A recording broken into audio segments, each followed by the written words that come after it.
Sipin mo, ilarawan ninyo sa isip ninyo. Anong klaseng bansa magkakaroon tayo?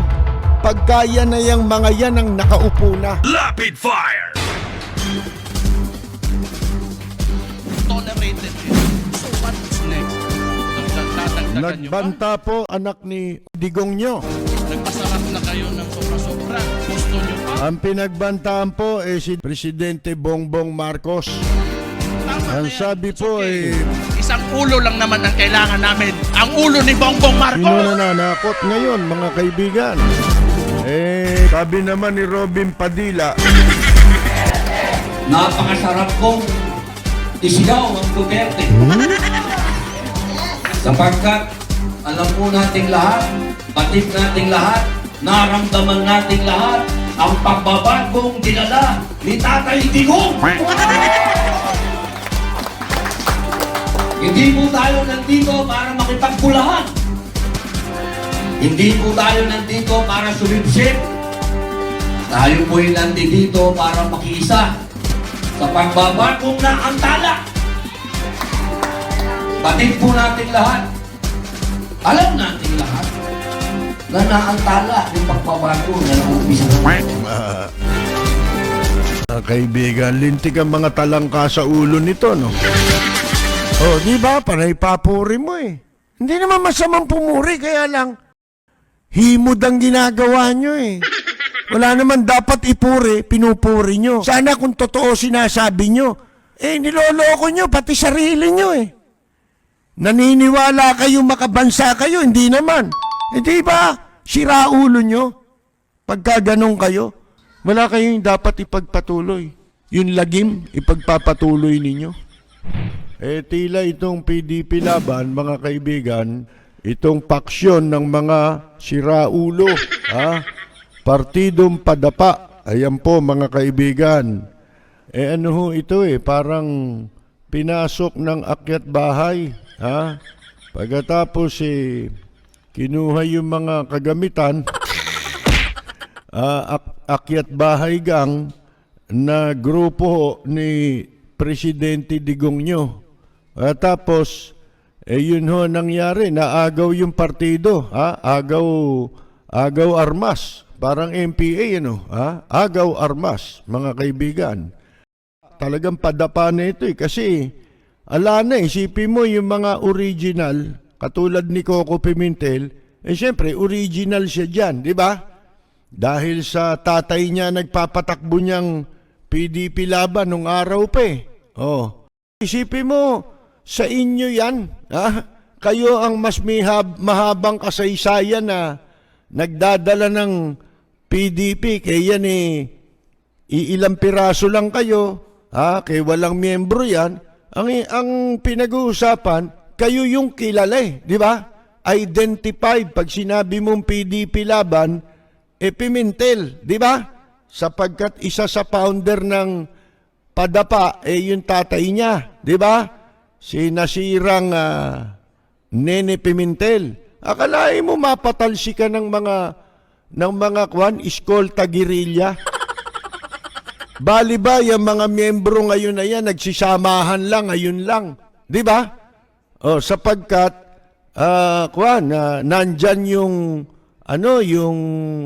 labangan, nandyan yung darak, mga kaibigan. Alam nyo naman. Sipin ninyo ito mga hindi naman. Si Philip Salvador ba, paano ba naging PDP laban yan? Damuhong yan. Mga kaibigan, ba't nandyan yung mukha niyan? Hindi ba? Sino ba yan? Mga macho dance. Mga ano lang yan Mga nanggagatas lang ng matrona yan Mga kaibigan sipin ninyo. Ngayon kung pumustura. Hindi ba? Ano pinakamagandang magagawa nito abay ang gawin ninyo, magtayo na lang kayo ng panibagong partido. Natatawaging original PDP laban. Di ba? Yun na lang Pagkatapos, ito namang mga sumama kay Digong nyo, itong mga kasamahan nila ngayon, itong pangkat nila, tawagin na lang ninyong akyat bahay, PDP laban. Di ba? Mga kaibigan, nag-akyat bahay lang itong mga ito, yung mga sampay bakod. Ngayon, yan ho ang masakit eh. Ngayon, alam mo ninyo, kung titignan ninyo yung ticket na yun, pamatay yun eh. Pamatay na ticket. Pamatay ng bansa at ng mamamayan. Yan ang lilipol sa atin. Yan yung indikasyon na kung itong mga ito, ang mga magsisipanalo, mga kaibigan, wala ng Pilipinas sa after 2028 election. Sipin mo, ilarawan ninyo sa isip ninyo. Anong klaseng bansa magkakaroon tayo? Pagkaya na yung mga yan ang nakaupo na. Pero sa matinong pag-iisip, kapag kayang line up na yan, ang ipinagmalaki nila, katawa-tawa yan. Sa totoo lang, kitang-kita mo na eh. Kitang-kita na itong ticket nila, wala ito eh. Mga kaibigan sira ulo lang talaga boboto dyan eh. Di ba? Anak ka ng mga kaibigan. Robin Padilla. Naku po, mga kaibigan. Ang mga pinagsasasabi hindi alam. Ang kakapal ng mukha niyan. Di ba? Hindi ka naman kayo kasali dyan eh. Sumali lang kayo dyan tapos inagaw nyo pa. Ano tawag sa inyo? Di ba? Mga kaibigan. Ngayon, lahat ng manipulasyon, tandaan ninyo, gagawin nila yan. Lahat ng maniobra. Pero pangunahin dyan yung divide and rule or divide and conquer. Yan ang pangunahin. Kasi maliit lang na bilang ng butante ang kailangan nila.